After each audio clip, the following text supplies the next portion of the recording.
اس مثال سے انشاءاللہ تعالیٰ یہ اصطلاحات، پہلے میں ایک مثال پیش کروں گا، اس سے انشاءاللہ یہ بات مزید واضح ہو جائے گی، اور جتنی بھی یہ ٹیکنیکل ٹرمنالوجی میں استعمال کر رہا ہوں یہ اس مثال میں انشاءاللہ تعالیٰ آسانی سے فٹ ہو جائے گی، اور آپ کو بھی انشاءاللہ تعالیٰ یہ جو اصول بیان کر رہا ہوں اس کا نتیجہ بڑا خوبصورت ہے انشاءاللہ، اس سے آپ کو انشاءاللہ ہر فرد کو اس سے فائدہ حاصل ہوگا۔ دیکھیے ایک بچہ آپ کے ساتھ سفر کر رہا ہے، آپ گاڑی ڈرائیو کر رہے ہیں، آپ کا بیٹا چھوٹا بچہ ہے آپ کے ساتھ گاڑی میں بیٹھا ہوا ہے، آپ ٹریفک لائٹس پر رکتے ہیں، ٹریفک لائٹس جب سگنل سرخ ہو جاتا ہے، ریڈ ہو جاتا ہے تو آپ گاڑی کو روک لیتے ہیں۔ بچہ آپ سے سوال پوچھتا ہے، وہ کہتا ہے کہ آپ نے گاڑی کو کیوں روکا؟ اس نے کیا کہا کہ گاڑی کیوں روکی؟ والد صاحب آپ نے گاڑی پر بریک پر پیر کیوں رکھا، آپ نے کیوں روکی؟ آپ کہتے ہیں کیونکہ سگنل ریڈ ہے اس لیے روکا، اس لیے روک دی گاڑی۔ بچہ مزید سوال پوچھتا ہے، وہ کہتا ہے جب سگنل ریڈ ہے تو پھر کیوں روکی گاڑی؟ بچے کا سوال ہے، پھر کیوں روکی؟ آپ سوچ کے کہتے ہیں، آپ کہتے ہیں یہ تو یہاں پر رائج الوقت قانون ہے، یہ لو ہے، یہی قانون ہے۔ بچہ کہتا ہے یہ قانون ہے؟ آپ کہتے ہیں بالکل یہ قانون ہے۔ بچہ کہتا ہے یہ قانون کیوں ہے؟ یہ قانون کیوں ہے؟ اب کچھ والدین تو کہیں گے چپ کر، خاموش ہو، تجھے نہیں پتا۔ ایسا بھی ہوتا ہے نا، خود والد کو پتہ ہی نہ ہو تو بچے کو پھر ڈانٹ پڑتی ہے، بچے کو بھی ڈانٹ کے کہتا ہے کہ چپ ہو، خاموش ہو جا، تجھے نہیں پتا مجھے پتا ہے، یا یہ بات تیری سمجھ میں آ نہیں سکتی۔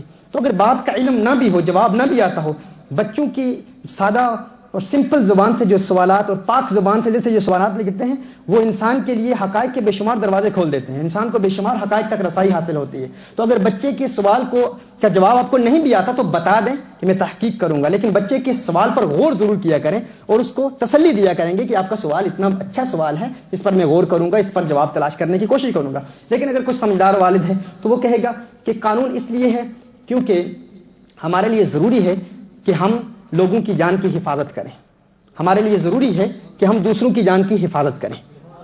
اب بچہ کہتا ہے کیوں ضروری ہے کہ ہم لوگوں کی جان کی حفاظت کریں؟ اب والد صاحب سوچتے ہیں، وہ سوچ کے کہتے ہیں وہ اس لیے ضروری ہے کیونکہ جس طرح ہمیں اپنی جان پیاری ہے، جس طرح ہم اپنی جان سے پیار کرتے ہیں، اسی طرح جس طرح ہم اس بات کو ناپسند کرتے ہیں کہ کوئی ہمیں تکلیف دے، کوئی ہمیں پریشان کرے، کوئی ہماری جان لے، کوئی ہمیں قتل کرے، اس کو ہم ناپسند کرتے ہیں، اسی طرح ضرورت اس امر کی ہے کہ جو ہم اپنے لیے پسند کرتے ہیں وہ دوسروں کے لیے پسند کریں، جو اپنے لیے ناپسند کرتے ہیں وہ دوسروں کے لیے ناپسند کریں۔ بچہ سوال پھر کرتا ہے، وہ کہتا ہے یہ کیوں ضروری ہے کہ جو ہم اپنے لیے پسند کرتے ہیں دوسروں کے لیے پسند کریں؟ اب والد صاحب سوچتے ہیں، وہ کہتے ہیں وہ اس لیے کیونکہ اسی میں ایکوالٹی ہے، یہ ایکوالٹی ہے، مساوات اسی کو کہتے ہیں، اور دین کا یہی قانون ہے نا۔ اللہ عز و جل نے حضرت آپ صلی اللہ علیہ وسلم کی پیاری زبان سے یہ کلام ہم تک پہنچایا کہ کسی کالے کو گورے پر فوقیت اور برتری حاصل نہیں، کسی گورے کو کالے پر برتری فوقیت حاصل نہیں، کسی عجمی کو عربی پر، کسی عربی کو عجمی پر فوقیت اور برتری حاصل نہیں۔ تو اسلام مساوات کا درس دیتا ہے۔ تو بچے کو ہم کہتے ہیں ایکوالٹی، یہ اسلام کی تعلیم ہے۔ ہم تو فقط ابھی راج الوقت قانون کے حوالے سے، ٹریفک لوز کے حوالے سے کلام کر رہے ہیں کہ یہ قانون ہے، اور قانون کے اوپر پھر اس کے کیوں کا جواب ہے، پھر اس کے کیوں کا جواب ہے، پھر اس کے کیوں کا جواب ہے۔ پھر بچہ سوال کرتا ہے کہ یہ ایکوالٹی کیوں ضروری ہے، ایکوالٹی کیوں ضروری ہے؟ اب اس کیوں کا جواب کیا دے گا؟ وہ کہے گا وہ اس لیے کہ یہ عدل کا تقاضا ہے، یہ جسٹس کا تقاضا ہے، یہ جسٹس کی ریکوائرمنٹ ہے، یہی عدل ہے۔ بچہ کہتا ہے کہ والد صاحب یہ عدل کا تقاضا کیوں ہے، یہ جسٹس کا تقاضا کیوں ہے؟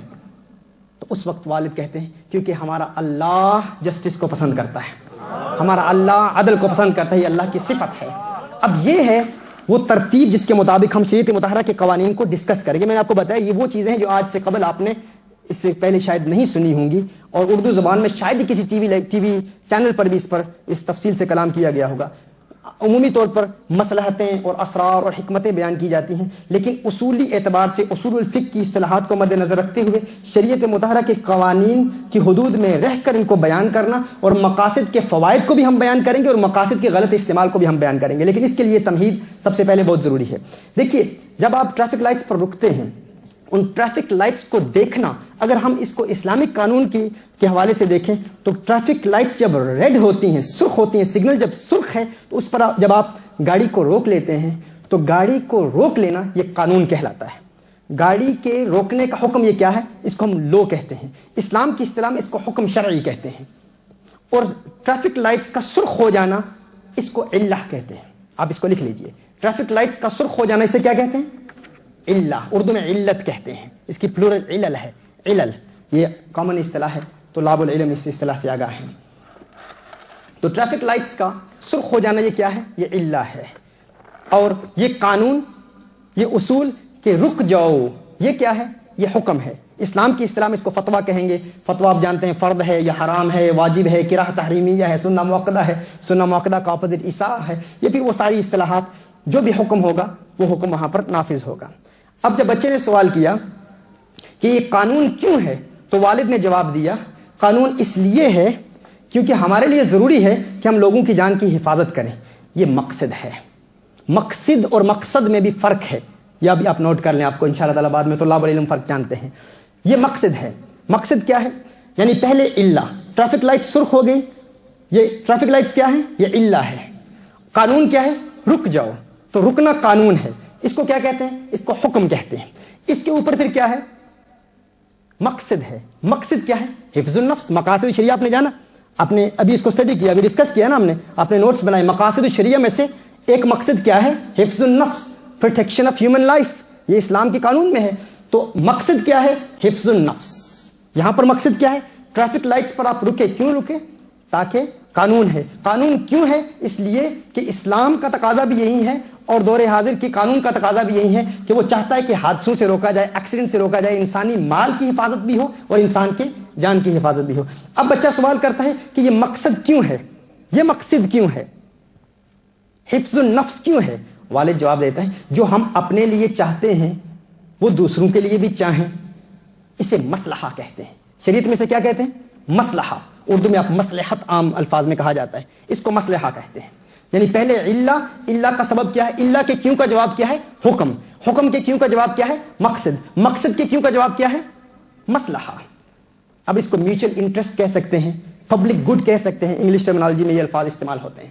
اب مصلحہ کے بعد بچہ پھر سوال کرتا ہے کہ ہے والد صاحب یہ کیوں ضروری ہے ہمارے لیے کہ ہم جو اپنے لیے پسند کرتے ہیں وہ دوسروں کے لیے پسند کریں، جو اپنے لیے ناپسند کرتے ہیں وہ دوسروں کے لیے ناپسند کریں. یہ کیوں ضروری ہے؟ والد صاحب کہتے ہیں ایکوالٹی.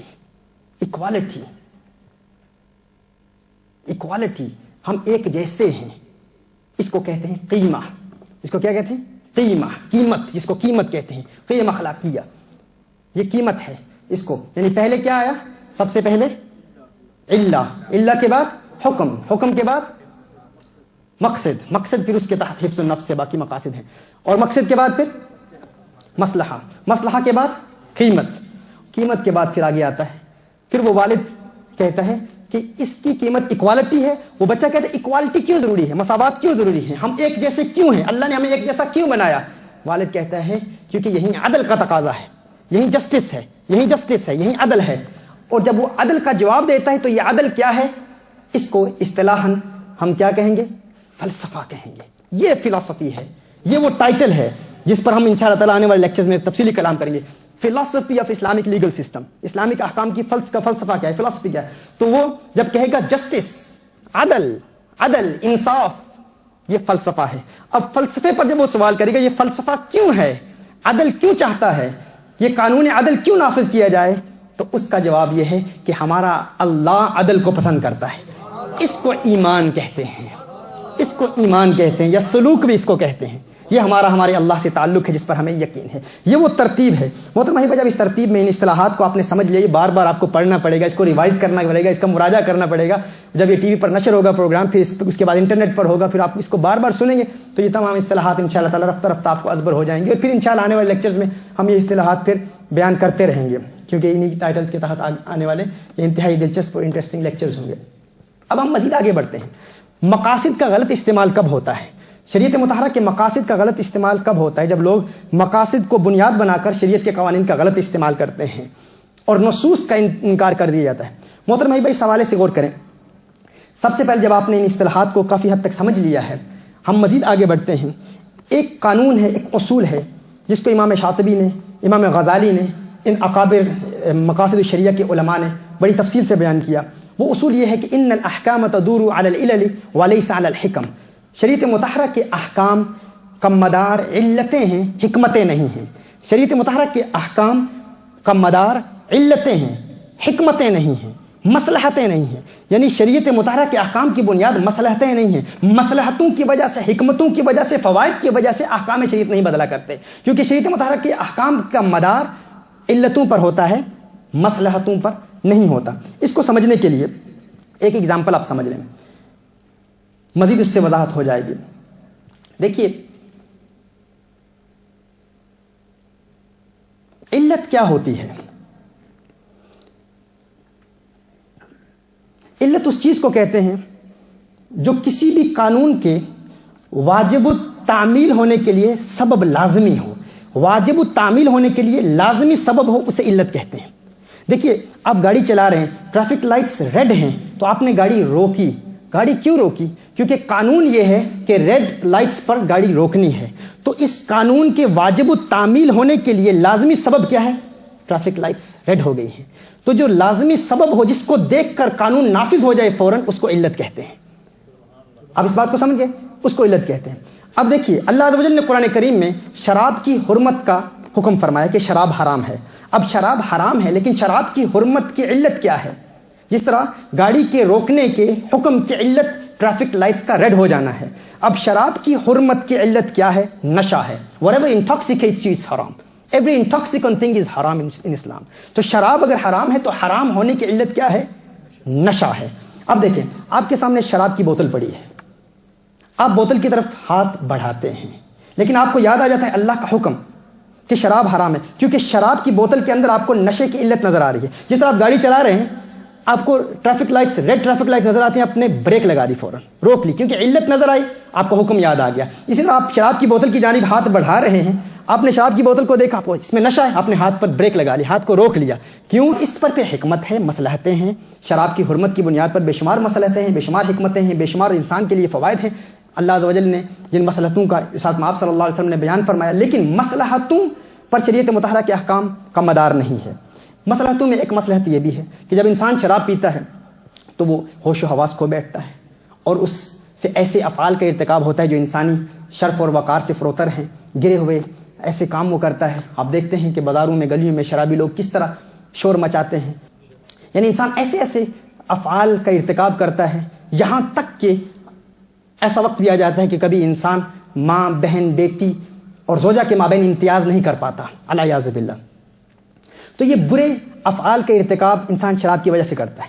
تو شراب کی حرمت کی مصلحت کیا ہے؟ وزڈم کیا ہے؟ ریزن کیا ہے؟ شراب کی حرمت کی مصلحت یہ ہے کہ انسان کو اللہ عز و جل شراب سے اس لیے بچا رہا ہے تاکہ اس بری سٹیج سے بچائے، اس بری حالت سے بچائے، اس بری کیفیت سے بچائے.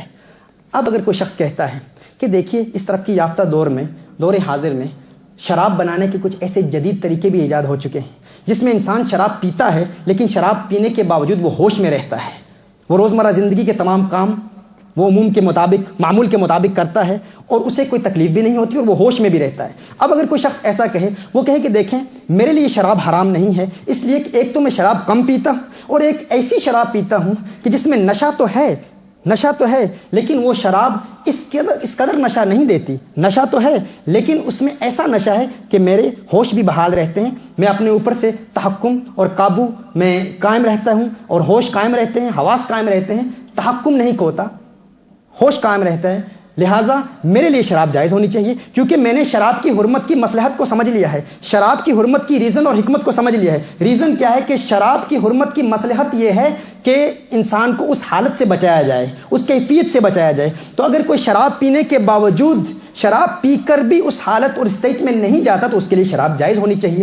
اگر کوئی شخص ایسا کہتا ہے تو وہ کیا کہہ رہا ہے؟ وہ شریعت مطہرہ کے حکم کو مصلحت کی بنیاد پر تبدیل کر رہا ہے. اس کے لیے جواب یہ ہے کہ مصلحتوں سے احکام نہیں بدلا کرتے، کیونکہ احکام کا مدار مصلحتیں نہیں ہیں، احکام کا مدار علتیں ہیں، علل ہیں.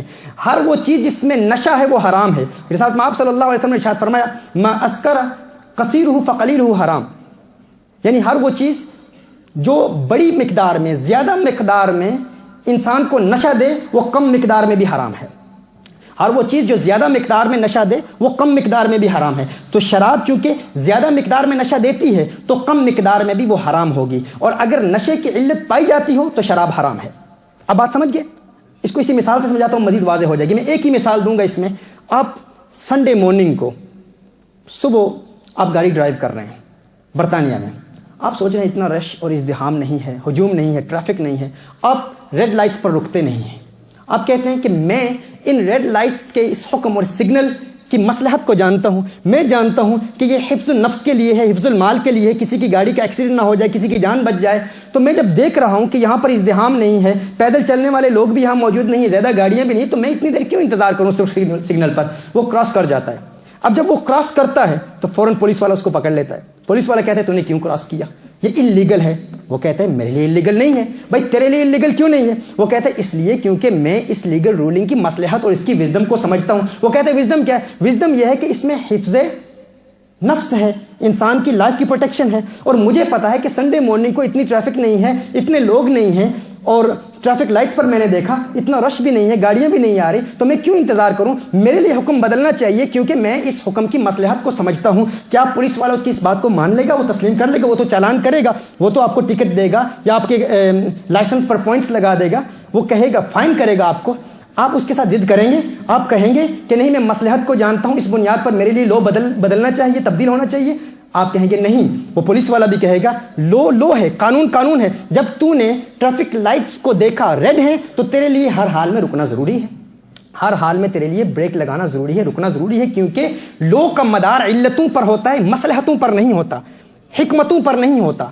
جو مصلحت تیری سمجھ میں آئی ہے اس کے علاوہ بھی بے شمار مصلحتیں ہوں گی. جو قانون ساز، جو لیجسلیٹرز ہیں، جنہوں نے قانون بنایا ہے، وہ ان مصلحتوں کو جانتے ہیں. تیرا کام ہے کہ تو اس علت کو دیکھ اور اس علت پر عمل کر. اب اس پر کوئی شخص کبھی یہ نہیں کہتا کہ میں کراس کر جاؤں گا، اور اگر اس پر کوئی جرم اور کرمنل افینس اس پر لگے تو کوئی اس پر اعتراض نہیں کرتا کہ اس کرمنل افینس مجھ پر کیوں لگا ہے، میں نے کوئی غلطی نہیں کی. ہر بندہ تسلیم کر لیتا ہے کہ میں نے قانون توڑا ہے.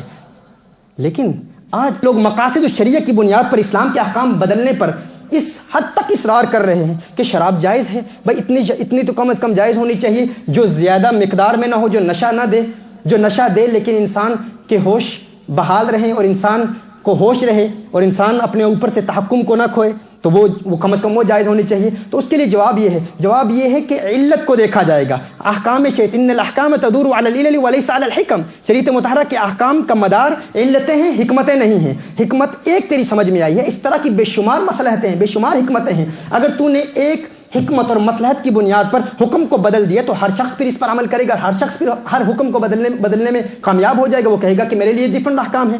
تو اس لیے جو شخص رائج الوقت قانون، یہاں برطانیہ کا قانون توڑنے کے لیے تیار نہیں ہے، وہ کہتے ہیں پولیس نے کہہ دیا ہے قانون ہے، لو ہے، اس پر میں عمل کروں گا، تو اللہ کی بارگاہ میں اللہ کے قانون کو تبدیل کرنے کی ضرورت کیسے کر سکتا ہے؟ بہت بڑی ضرورت ہے نا.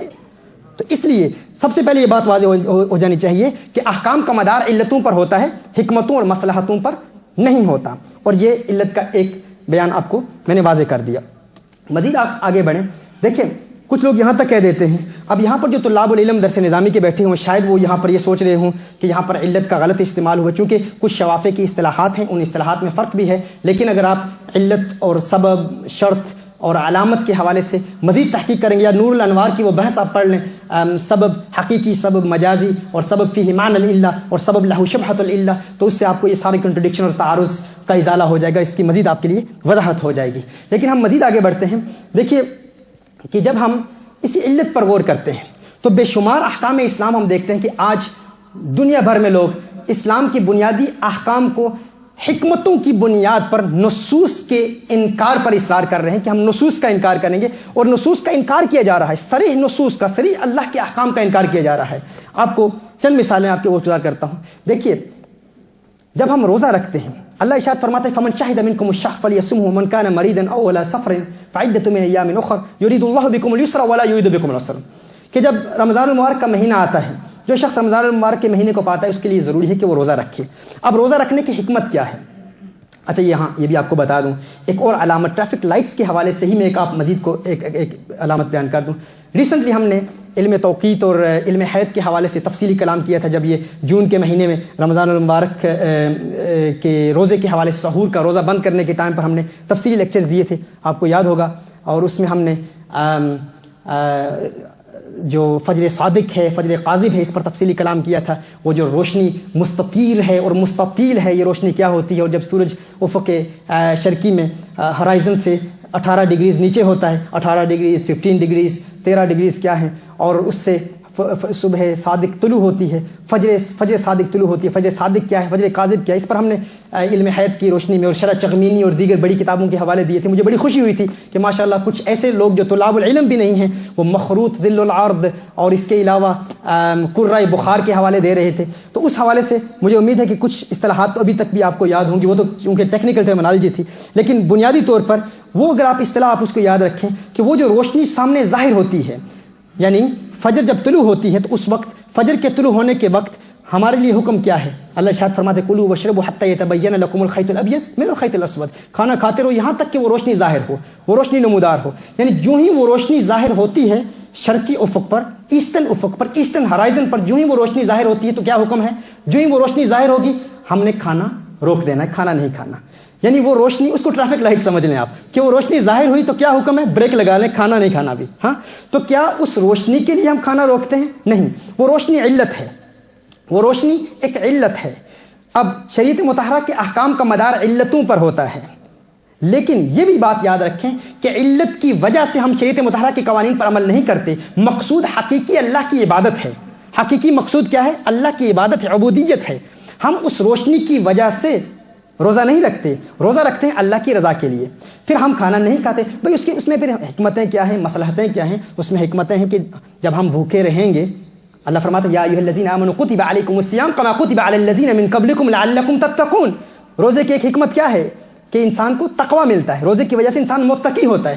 اچھا اب کوئی شخص یہ کہتا ہے کہ دیکھیے اگر روزے کا مقصد تقوی ہے اور روزے کا مقصد یہ ہے کہ انسان غریبوں کی بھوک کو محسوس کرے، غریبوں کی پیاس کو محسوس کرے، اگر روزے کا بنیادی مقصد یہی ہے تو ٹھیک ہے، میں رمضان المبارک میں روزہ نہیں رکھتا، میں کسی دوسرے مہینے میں روزہ رکھ لوں گا اور اس سے میں غریبوں کی بھوک کو محسوس کر لوں گا، تو مجھے رمضان المبارک میں روزہ رکھنے کی ضرورت نہیں ہے. ریسنٹلی ہم نے علم توقیت اور علم حیات کے حوالے سے تفصیلی کلام کیا تھا جب یہ جون کے مہینے میں رمضان المبارک کے روزے کے حوالے سے سحور کا روزہ بند کرنے کے ٹائم پر ہم نے تفصیلی لیکچرز دیے تھے، آپ کو یاد ہوگا. اور اس میں ہم نے جو فجر صادق ہے، فجر کاذب ہے، اس پر تفصیلی کلام کیا تھا. وہ جو روشنی مستطیر ہے اور مستطیل ہے، یہ روشنی کیا ہوتی ہے؟ اور جب سورج افق شرقی میں ہرائزن سے 18 ڈگریز نیچے ہوتا ہے، 18 ڈگریز، 15 ڈگریز، 13 ڈگریز کیا ہے، اور اس سے صبح صادق طلوع ہوتی ہے، فجر صادق طلوع ہوتی ہے. فجر صادق کیا ہے، فجر کاذب کیا ہے، اس پر ہم نے علم حیات کی روشنی میں اور شرح چغمینی اور دیگر بڑی کتابوں کے حوالے دیے تھے. مجھے بڑی خوشی ہوئی تھی کہ ماشاءاللہ کچھ ایسے لوگ جو طلاب العلم بھی نہیں ہیں وہ مخروط ذل العرض اور اس کے علاوہ قرۂ بخار کے حوالے دے رہے تھے. تو اس حوالے سے مجھے امید ہے کہ کچھ اصطلاحات تو ابھی تک بھی آپ کو یاد ہوں گی، وہ تو چونکہ ٹیکنیکل ٹرمینالوجی تھی، لیکن بنیادی طور پر وہ اگر آپ اصطلاح آپ اس کو یاد رکھیں کہ وہ جو روشنی سامنے ظاہر ہوتی ہے، یعنی فجر جب طلوع ہوتی ہے تو اس وقت فجر کے طلوع ہونے کے وقت ہمارے لیے حکم کیا ہے؟ اللہ ارشاد فرماتے ہیں کلوا واشربوا حتی یتبین لکم الخیط الابیض من الخیط الاسود. کھانا کھاتے رہو یہاں تک کہ وہ روشنی ظاہر ہو، وہ روشنی نمودار ہو. یعنی جو ہی وہ روشنی ظاہر ہوتی ہے شرقی افق پر، ایسٹرن افق پر، ایسٹرن ہرائزن پر، جو ہی وہ روشنی ظاہر ہوتی ہے تو کیا حکم ہے؟ جو ہی وہ روشنی ظاہر ہوگی ہم نے کھانا روک دینا ہے، کھانا نہیں کھانا. یعنی وہ روشنی، اس کو ٹریفک لائٹ سمجھ لیں آپ کہ وہ روشنی ظاہر ہوئی تو کیا حکم ہے؟ بریک لگا لیں، کھانا نہیں کھانا بھی. ہاں تو کیا اس روشنی کے لیے ہم کھانا روکتے ہیں؟ نہیں. وہ روشنی علت ہے، وہ روشنی ایک علت ہے. اب شریعت مطہرہ کے احکام کا مدار علتوں پر ہوتا ہے، لیکن یہ بھی بات یاد رکھیں کہ علت کی وجہ سے ہم شریعت مطہرہ کے قوانین پر عمل نہیں کرتے. مقصود حقیقی اللہ کی عبادت ہے. حقیقی مقصود کیا ہے؟ اللہ کی عبادت ہے، عبودیت ہے. ہم اس روشنی کی وجہ سے روزہ نہیں رکھتے، روزہ رکھتے ہیں اللہ کی رضا کے لیے. پھر ہم کھانا نہیں کھاتے. بھئی اس میں پھر حکمتیں کیا ہیں، مصلحتیں کیا ہیں؟ اس میں حکمتیں ہیں کہ جب ہم بھوکے رہیں گے، اللہ فرماتا ہے یا ایھا الذین آمنوا کتب علیکم الصیام کما کتب علی الذین من قبلکم لعلکم تتقون. روزے کی ایک حکمت کیا ہے کہ انسان کو تقوی ملتا ہے، روزے کی وجہ سے انسان متقی ہوتا ہے.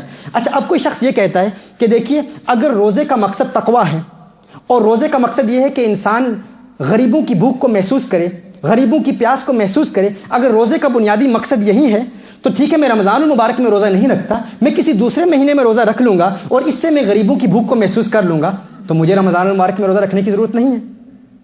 وہ کیا کہہ رہا ہے؟ وہ کہہ رہا ہے کہ میں نے روزے کی مصلحت کو سمجھ لیا ہے، روزے کی وزڈم کو سمجھ لیا ہے، روزے کی حکمت کو سمجھ لیا. اب اسی حکمت کو مد نظر رکھتے ہوئے وہ کہتا ہے چونکہ مقصود شریعت کا یہ حکمت ہے تو اس حکمت کی وجہ سے میں رمضان المبارک میں روزہ نہیں رکھتا، کسی اور مہینے میں رکھ لوں گا اور میرے لیے روزہ رکھنا ضروری نہیں ہے. اب وہ حکمت کی وجہ سے، مصلحت کی وجہ سے حکم بدل رہا ہے، جبکہ احکام کا مدار علتوں پر ہوتا ہے، حکمتوں پر نہیں ہوتا. اب دیکھیے یہاں ہی کوئی شخص کہتا ہے، جس طرح آج کل یہ کہا جا رہا ہے اور اس تعلیم کا پرچار کیا جا رہا ہے، اللہ ارشاد فرماتے ہیں فمن شہد منکم الشہر فلیصمہ ومن کان منکم مریضا وعلی سفر فعدۃ من ایام اخر یرید اللہ بکم اليسر ولا یرید بکم العسر، کہ اللہ تمہارے لیے آسانی چاہتا ہے، اللہ تمہارے لیے تکلیف نہیں چاہتا، کہ جو شخص مریض ہے یا مسافر ہے اس کے لیے رمضان المبارک کا روزہ رکھنا فرض نہیں ہے۔ کیوں؟ اس کی مصلحت کیا ہے، اس کی وزڈم کیا ہے کہ جو مریض ہے یا مسافر ہے اس کے لیے رمضان المبارک کا روزہ رکھنا فرض نہیں ہے، کیونکہ اس میں اس کے لیے تکلیف ہے، اس میں اس کے لیے تکلیف ہے۔ تو اس تکلیف کو دور کرنے کے لیے اسی مصلحت کے پیش نظر کہا گیا کہ وہ رمضان المبارک میں روزہ نہ بھی رکھے، بعد میں رکھ لے، اس کے لیے کوئی مواخذہ نہیں ہے، آخرت میں کوئی باز پرس اور گرفت نہیں ہے، کوئی اکاؤنٹیبلٹی نہیں ہے۔ اب ایک شخص کہتا ہے کہ دیکھیں یہ تکلیف تو ایک اسٹوڈنٹ کو بھی ہے، ایک اسٹوڈنٹ کو بھی یہ تکلیف ہے، میں یونیورسٹی کا اسٹوڈنٹ ہوں، رمضان المبارک میں میرے ایگزامز ہیں، اب ایگزامز میں اگر میں روزہ رکھوں گا تو یہ روزہ میرے لیے باعث تکلیف ہوگا، لہٰذا میں بھی رمضان المبارک میں روزہ نہیں رکھوں گا، میں بعد میں رکھ لوں گا، کیونکہ رمضان المبارک کے روزے کی مصلحت کو میں سمجھتا ہوں۔ اور قرآن کریم میں چونکہ اللہ نے ارشاد فرمایا کہ مریض کے لیے اللہ آسانی دے رہا ہے، مسافر کے لیے اللہ آسانی دے رہا ہے، تو اسی آسانی سے فائدہ حاصل کرتے ہوئے میں بھی رمضان المبارک میں روزہ نہیں رکھوں گا، کیونکہ یونیورسٹی میں میرے ایگزامز ہیں، تو کیا وہ حکم شرعی کو بدلنے کا حقدار ہے؟ کیا وہ بدل سکتا ہے؟ تو اس میں بھی ہم کہیں گے کہ شریعت مطہرہ کے احکام کا مدار علتوں پر ہوتا ہے، حکمتوں پر نہیں ہوتا۔ مزید آگے بڑھتے ہیں، عورت کے حجاب کا مسئلہ، عورت کے لیے حجاب ضروری کیوں ہے؟ اس کی بے شمار مصلحتیں ہیں، بے شمار وزڈمز ہیں۔ ایک وزڈم یہ بھی ہے کہ عورت کو پروٹیکشن دی جاتی ہے حجاب کے ذریعے، کیونکہ اگر حجاب پہنا ہو تو کم نظریں عورت کی طرف اٹھتی ہیں، عورت نے جب حجاب کیا ہو تو کم نظریں اٹھتی ہیں۔ اب کوئی شخص کہتا ہے کہ دیکھیں یورپین کنٹریز میں اگر عورت نے حجاب نہ کیا ہو تو اس کی جانب کم نظریں اٹھیں گی، کیونکہ ہر عورت، اکثر عورتیں حجاب کے بغیر ہوتی ہیں، لیکن جو حجاب پہن کر گھر سے نکلتی ہے اس کی جانب زیادہ نگاہیں اٹھتی ہیں، زیادہ نظریں اٹھتی ہیں۔ تو گویا کہ اب وہ مصلحت ہماری سمجھ میں آ گئی، اور وہ مصلحت اب برطانیہ میں مفقود ہے، وہ موجود نہیں ہے، کیونکہ عورت اگر حجاب پہن کے گلیوں میں جائے گی تو اس کی جانب زیادہ نگاہیں اٹھیں گی، لہٰذا اب عورت کے لیے حجاب ضروری نہیں ہے، کیونکہ ہم نے مصلحت کو سمجھ لیا ہے۔ تو کیا ہم اس کو قبول کریں گے؟ ہرگز قبول نہیں کریں گے، کیونکہ احکام کا مدار مصلحتوں پر نہیں ہوتا۔ یہ میں اس لیے بیان کر رہا ہوں کیونکہ ہمارے آنے والے تمام لیکچرز اسی پر ہوں گے، اور اس پر ہم بار بار زور دیں گے کہ کوئی حکم شرعی، اور اسی لیے ہمارے اکابر علماء میں سے بے شمار علماء ہیں جنہوں نے یہ کہا، اس بات پر زور دیا ہے کہ مصلحتوں کو ہرگز بیان نہ کیا جائے، کیونکہ اس سے فتنے پھیلیں گے۔ جب عوام الناس مصلحتوں کی بنیاد پر احکام کو بدلنا شروع کر دیتی ہیں، اور ہر کوئی ایرا غیرہ نتھو خیرہ جسے دین کی مبادیات کا علم نہیں ہوتا، وہ کہتا ہے کہ مجھے پتا ہے یہ مصلحت، اس کی بنیاد پر ہم حکم بدل دیں گے۔ اب اسی طرح یہ اس طرح کی بے شمار مثالیں ہیں۔ دیکھیے زنا کی حرمت کی ایک مصلحت، ایک سبب زنا کی حرمت کا اختلاط نسب بھی ہے، یا یوں کہہ لیں کہ عورت کی شادی کے حوالے سے ایک وقت میں عورت کے لیے ایک مرد کے نکاح میں ہونا جائز ہے، زیادہ کے لیے نہیں ہے۔ کیوں؟ کیونکہ اگر اس کے خاوند 2-3 خاوند ہوں تو جو اس کی اولاد ہوگی تو یہ متعین ہم کیسے کریں گے کہ اس کی کس کی اولاد ہے؟ یہ ایک مصلحت ہے شریعت کی، لیکن یہ علت نہیں ہے، اور مصلحتیں بے شمار ہوتی ہیں۔ اب کوئی شخص یہ کہے کہ دیکھیے دور حاضر میں ڈی این اے ٹیسٹ کے ذریعے پتہ کیا جا سکتا ہے کہ یہ بیٹا کس باپ کا بیٹا ہے، اس کا والد کون ہے، تو لہٰذا اب عورت کے لیے ایک سے زیادہ شادیاں کرنا جائز ہے۔ تو ہم کہیں گے نہیں، ایک مصلحت تیرے ذہن میں آئی ہے، اس کا یہ مطلب نہیں ہے کہ اسی مصلحت کی بنیاد پر احکام شریعہ وضع کیے گئے ہیں، نہیں، مصلحتیں بے شمار ہوتی ہیں، احکام شریعت کا مدار علتوں پر ہوتا ہے۔ اسی طرح یہاں پر یہ بھی کہہ دیا جاتا ہے کہ دیکھیے مسافر کے لیے نماز کیا ہے؟ نماز کی قصر کا حکم ہے، کہ نماز قصر کی جائے گی، کہ 4 فرض ہیں تو وہ 2 فرض ادا کرے گا، 4 فرض ہیں تو 2 فرض ادا کرے گا اگر مسافر ہے۔ تو یہاں یہ کہا جاتا ہے کہ چونکہ ہم نے اس کی مصلحت کو سمجھ لیا ہے، اس کی حکمت کو سمجھ لیا ہے، اس کی مصلحت اور حکمت یہ ہے کہ جب مسافر سفر پر ہوتا ہے تو اس کے لیے بہت مشقت ہوتی ہے، اور پرانے زمانے میں ان ادوار میں سفر بڑے مشکل ہوا کرتے تھے، تو لہٰذا جب لوگ سفر پر جاتے تھے تو ان میں بہت زیادہ ان کو مشکلات اور تکلیفوں کا سامنا کرنا پڑتا تھا، لہٰذا ان کے لیے اللہ عز و جل نے حکم دے دیا آسانی کے لیے کہ 4 فرض نہ پڑھیں، 2 فرض پڑھیں۔ لیکن دور حاضر میں لوگ اے سی کمرے میں، اے سی گاڑی میں سفر کر رہے ہیں، جگہ جگہ مساجد ہیں، اور سفر بھی اتنا کم سفر ہے، مسافت بھی بہت کم ہے، تو لہٰذا اب انہیں 2 فرض نہیں پڑھنے چاہیے، انہیں 4 فرض پڑھنے چاہیے، اب قصر کا حکم باقی نہیں رہا۔ تو کیا ہوا کہ ایک مصلحت کی بنیاد پر آپ شریعت مطہرہ کے احکام کو بدل رہے ہیں، جبکہ وہ ایک مصلحت نہیں ہے، اور اسی مصلحت اور اسی شریعت مطہرہ کے مقصد اور مقاصد کو بنیاد بنا کر نصوص کا صریح انکار کر رہے ہیں، یعنی نصوص کا انکار کیا جا رہا ہے مقاصد کی بنیاد پر۔ اور یاد رکھیں محترم احبہ، یہ شیطانی فکر ہے، میرے نزدیک یہ شیطانی فکر ہے، اسلام کو مقاصد کی بنیاد پر تبدیل کرنا۔ اس کے لیے میں آخری دلیل پیش کرتا ہوں اور ہم اپنی گفتگو کو ختم کرتے ہیں. دیکھیے اللہ عز و جل نے شیطان کو حکم فرمایا تھا اور اللہ کا وہ صریح حکم تھا, وہ واضح حکم تھا. وہ کیا تھا کہ آدم علیہ السلام کو سجدہ کر, آدم علیہ السلام کو سجدہ کر. یہ اللہ کا صریح حکم تھا, واضح حکم تھا, آدم علیہ السلام کو سجدہ کر. اب شیطان نے انکار کیا. اب کچھ سیٹنسٹ موومنٹس ہیں, وہ یہ بھی کہتی ہیں کہ شیطان سے بڑا موحد کوئی نہیں تھا, شیطان سب سے بڑا توحید پرست تھا, وہ اللہ کی شریعت کے مزاج سے آگاہ تھا, وہ اللہ کی شریعت کے احکام کو جانتا تھا, وہ مقاصد و شریعہ کو جانتا تھا. شیطان کو علم تھا کہ شریعت کا مزاج کیا ہے. شریعت یہ چاہتی ہے کہ اللہ کے علاوہ کسی دوسرے کی عبادت نہ کی جائے, اللہ کے علاوہ کسی دوسرے کو سجدہ نہ کیا جائے. ہر چند کے اللہ عز و جل کا صریح حکم تھا کہ آدم علیہ السلام کو سجدہ کر, لیکن شیطان گویا کہ یہ کہہ رہا تھا کہ میں موحد ہوں اور مجھ سے بڑا موحد کوئی نہیں ہے. ہے اللہ تیرے حکم کو میں تجھ سے بہتر سمجھتا ہوں. الیاذ باللہ, کہ میں جس مصلحت تک مجھے رسائی حاصل ہو گئی ہے وہ یہ ہے کہ تیری شریعت کا مزاج یہ ہے کہ اللہ کے علاوہ کسی دوسرے کو سجدہ نہیں کرنا. اب اگر تو بھی حکم دے, تیرا صریح حکم ہے, تو تیرے صریح حکم پر بھی میں عمل نہیں کروں گا. یہی مزاج کچھ نام نہاد علماء کا بن چکا ہے کہ اللہ عز و جل صریح حکم بیان فرما رہا ہے. وہ کہتے ہیں کہ ہم مقاصد کو جانتے ہیں, ہر چند کے مقاصد یہ ظنیات میں سے ہیں, یہ تو انسان اپنی عقل سے ان کو اخذ کرتا ہے. مصلحتوں اور مقاصد کو انسان اپنی عقل سے اخذ کرتا ہے, اور یہ ظنی ہے, انڈیسائسو نالج ہے, ڈیفینیٹو نالج ہے بھی نہیں, اور عقل کا تو اعتبار ہی نہیں ہے. عقل عیار ہے, سو بیس بدل لیتی ہے. عشق بیچارہ نہ ملا نہ زاہد نہ حکیم. تو عقل تو کچھ بھی کہہ سکتی ہے نا. تو عقل یہ جو کیوں کیوں کیوں کیوں کے سوالات ہیں, ان کی بنیاد پر عقل احکام کو بدل دیتی ہے. کھیتی میرے فلسفہ کی پکتی ہی نہیں, تدبیر سے تقدیر چمکتی ہی نہیں, ہر بار منہ کی کھاتی ہے لیکن پھر بھی یہ کیا وہ کیوں سے عقل تھکتی ہی نہیں. یہ عقل کا کام ہے, یہ کیا وہ کیوں. اس طرح شریعت کا احکام بھائی جو اللہ نے فرما دیا ہے, الا یعلم من خلق وهو اللطیف الخبیر. اللہ تعالی ارشاد فرماتا ہے کیا تم اللہ سے بھی بہتر جانتے ہو؟ جس نے پیدا کیا, جس نے تخلیق کیا, کیا تم اس سے بھی بہتر جانتے ہو؟ وہ شریعت مطہرہ کی حکمتوں کو بہت بہتر جانتا ہے, تم سے بہت اچھا جانتا ہے. وہ خلاق کائنات ہے, وہ وہی ہے جس نے شریعت مطہرہ کے احکام وضع کیے ہیں. تو اب خود مقاصد کو اخذ کیا اور مقاصد کی بنیاد پر احکام شریعت کو بدل دینا, یہ بہت بڑی جرت ہے, یہ بہت بڑی جرت ہے. تو آئیے آج کی اس وزن میں یہ ہمارا ایک تمہیدی بیان تھا.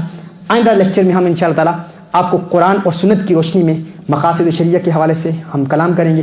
پھر اس کے بعد ہم اسلامک لیگل سسٹم کی فلاسفی بیان کریں گے, اور اللہ کے وجود کو ثابت کرنے سے ہم انشاءاللہ تعالیٰ ابتدا کریں گے اس میں کہ اللہ کے وجود کو غیر مسلموں کے سامنے اور ایتھیسٹ کے سامنے ثابت کرنے کے ہمارے پاس کیا دلائل ہیں, کیا پریکٹیکل میتھڈ ہے, تاکہ جو لیجسلیٹر ہے جس نے لو دیا ہے سب سے پہلے اس کے وجود کے حوالے سے کلام کیا جائے, پھر اس کے احکام کی حکمتیں انشاءاللہ ان پر ہم تفصیلی کلام کریں گے. اللہ عز و جل ہمیں عمل کرنے کی توفیق عطا فرمائے. ایک مرتبہ پھر عرض کرتا ہوں کہ جتنے آپ نے نوٹس لیے ہیں اور جو ٹی وی پر یہ جو لیکچرز نشر کیے جائیں گے, ان کو بار بار دیکھیں گے. اس میں انتہائی علمی اور ٹیکنیکل ٹرمنالوجی استعمال ہوتی ہے, اور ان مثالوں کے ساتھ میری کوشش ہے کہ انتہائی مشکل مسائل کو عام مثالوں کے ساتھ انشاءاللہ تعالی ہم واضح کرنے کی کوشش کریں گے. انشاءاللہ تعالی رفتہ رفتہ دل کے دروازے مزید کھلیں گے, اور انشاءاللہ یہ مفاہیم و مضامین ہمارے لیے آسان ہو جائیں گے, اور انشاءاللہ پھر ان کا آگے پرچار بھی کرنا ہے. اور اس سے انسان کے ایمان کو مزید تقویت ملتی ہے. جب انسان دیکھتا ہے کہ شریعت کے ہر حکم میں بے شمار ریزنز ہیں, بے شمار مصلحتیں ہیں, بے شمار حکمتیں ہیں, تو اس سے انسان کو مزید پختگی حاصل ہوتی ہے. اللہ عز و جل ہمیں دین اسلام کا علم عطا فرمائے اور دین اسلام کی تعلیمات کا پرچار کرنے کی توفیق عطا فرمائے. اس لیکچر کے حوالے سے یا کوئی بھی سوال آپ کا کوشچن ہو تو ARYQ TV کی اسکرین پر نیچے دیے گئے میرے ای میل ایڈریس PIRSAQIB@live.com PIRSAQIB@live.com اس پر آپ مجھے ای میل کر سکتے ہیں.